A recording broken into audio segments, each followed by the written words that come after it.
My name is Moraa. I am a writer and editor, occasional performer. I am the M in the Lamb Sisterhood, which is a story company and a content studio that tells stories for African women to feel seen, heard and beloved.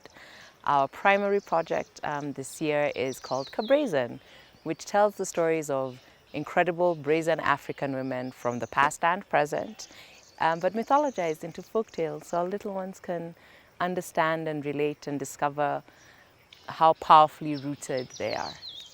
When I think of nature, I mean this, I think I always think of outside, I always think of green. I also come from, my mother's a farmer, so nature for me isn't the wild versus the human as much as the interaction, like just the existence of the planet. So you're thinking of like a farm, it's like if the rain doesn't come, that's nature, and the plant you've planted will die. That's also nature. And so it's just how the natural world moves. And so it's a very personal relationship as well. It's not something that feels distant or abstract. It's like, oh, nature is the muguma tree in my mom's farm, you know?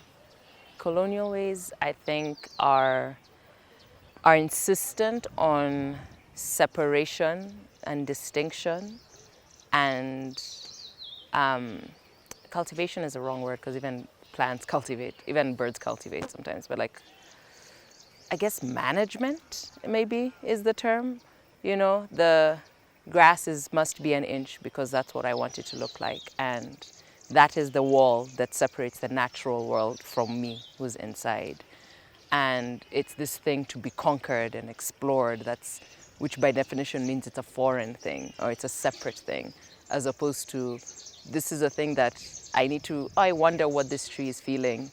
It looks kind of, man, it looks a bit dry. It must not have rained recently. I think colonial approaches to nature insist on a separation of being from nature in a way that doesn't feel instinctive, I think, to humans in general, actually, and certainly not to people like us, not people from here. And I wasn't born in Nairobi, but I've been raised in Nairobi my whole life. Like, you know, I paddled on a boat to Uhuru Park that one time. I'm like, yes, nature, whoa. So it's like still feels something that I'm discovering. I think even COVID, seeing people buying plants and growing things, I think on a kind of more philosophical level, and perhaps actually better said, not philosophical, as a storyteller, I think what an anti-colonial approach to nature is just the rejection in speaking about humanity as if it's separate from the nature that it exists in. So when we told a story in Brazen, for example, that's about, she's only called Nandi Girl because no one knows her name. It's based on the myth of the woman who felled Luanda Magere, a really famous myth. And in our version of the story, she learns from the birds how to fly, and she learns from the trees how to stay still.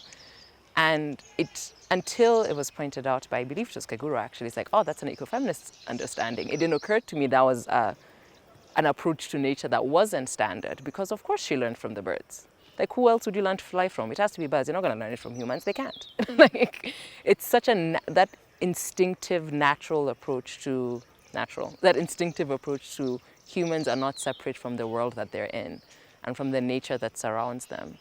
Even like that's the viral story of like the elephant that like went to a funeral and trampled over this person. And I know there's a very complex thing. I'm not gonna say any judgments about that person, but it was really interesting seeing everyone from the kind of quote global south being like, I wonder what the elephant was feeling. Not why did the elephant encroach? People are like, something must have happened to that elephant. What happened to them? Why were they that upset for them to have remembered and chased this person down?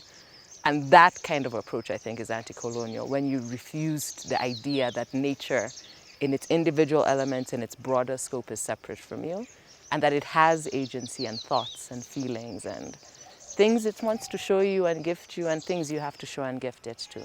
I gave it a storytelling approach, but I think I'll give an example from like my mom's farm. So she's been fighting with flower farms for the last 10 years, trying to protect the community there from runoff, the water runoff that happens from the greenhouses and the artificial dams they build.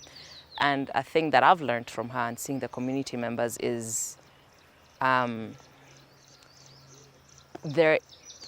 think an approach is really remembering on a very practical level that you do not exist outside of this nature. The reason for protecting the farm wasn't this, and the community wasn't, a high-minded, we must be anti-colonial and resist the, it was very literally, if you do not stop that dam from running off its excess water, you are destroying acres of land.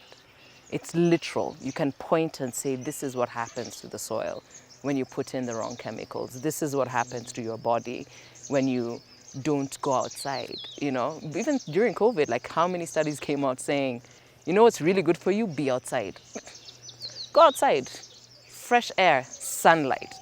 Like it's when you really understand and accept that this is not an abstracted thing, it is literal and therefore it is urgent. That's a lesson I learned from her practice that I'm trying to integrate into my own storytelling. How do I communicate that this is not over there, it's here now, because you're in it?